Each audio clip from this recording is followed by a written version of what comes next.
Mon père avait une caméra dans les années 60-70. J'ai une photo de lui, une photo mystérieuse, qui le montre avec sa caméra au point, devant le Mont Saint-Michel, mais je ne sais pas qui l'a prise. Je n'ai aucun de ces films. Ils ont été jetés parce que les circonstances, il fallait que.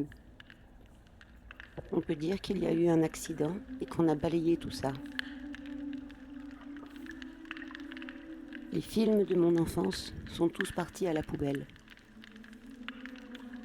Je n'ai pu garder qu'une boîte pleine de diapositives que je ne peux pas regarder, vraiment regarder, parce que je n'ai pas le matériel, ni projecteur, ni visionneuse.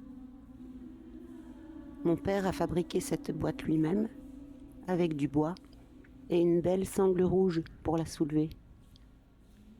Et il a fabriqué une autre boîte, plus petite, avec un cahier d'écolier où il notait les noms, les dates et les numéros des diapos correspondantes. Elle aussi, cette petite boîte, comme les rouleaux de pellicule, est partie à la poubelle. Je cherche chez les autres des souvenirs. Je cherche dans les autres leurs souvenirs pour m'en rapprocher, comme quand on se colle au mur d'une maison qu'on ne connaît pas pour se couper du vent. Les gens sont passés sans qu'on y prenne garde.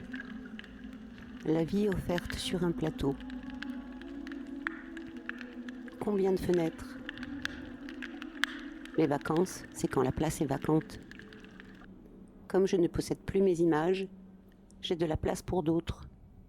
Et comme je suis vorace, elles deviennent personnelles.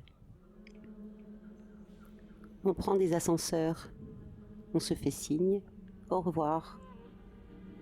On est étrangement proche et étrangement lointain.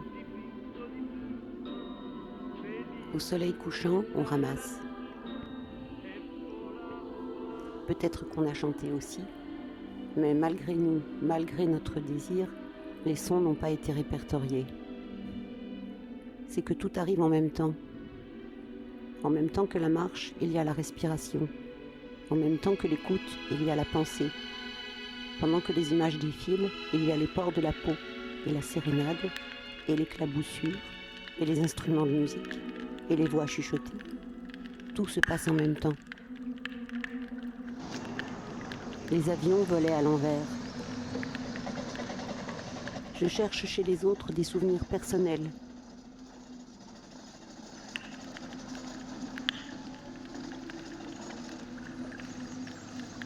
C'était écrit sur le bateau « Gagne ta croûte » et « Étoile du matin ».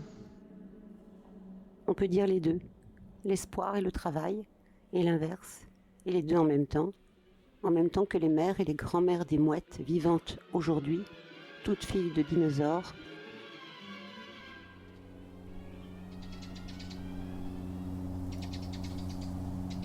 On faisait des grimaces, on regardait passer les trains.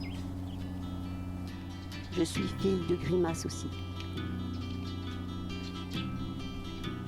On n'était personne, on n'était pas grand-chose. Je suis la fille d'une passante et d'un passant qui fabriquait des boîtes munies de sangles. Passage difficile. On faisait attention avant de suivre quelqu'un qui sort du cadre.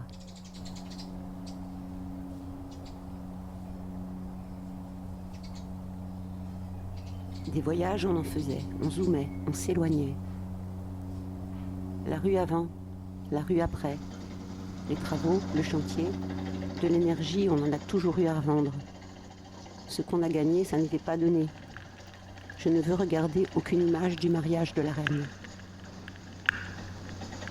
On courait. Est-ce qu'on a réussi à éviter les balles? Les pigeons traversaient l'image. On attendait devant le grand bazar, bien sagement. Vacances.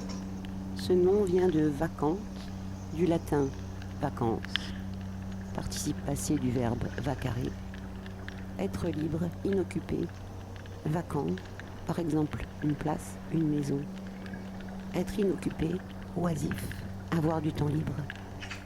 Vacuus, adjectif, vide, inoccupé, libre. vacui dies, jour de loisir.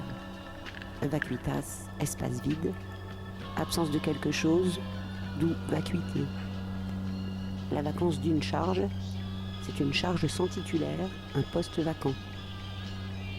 Nous avons occupé nos postes sans le savoir, sans le revendiquer. Tout ce qui est à toi est à moi, et l'inverse est vrai.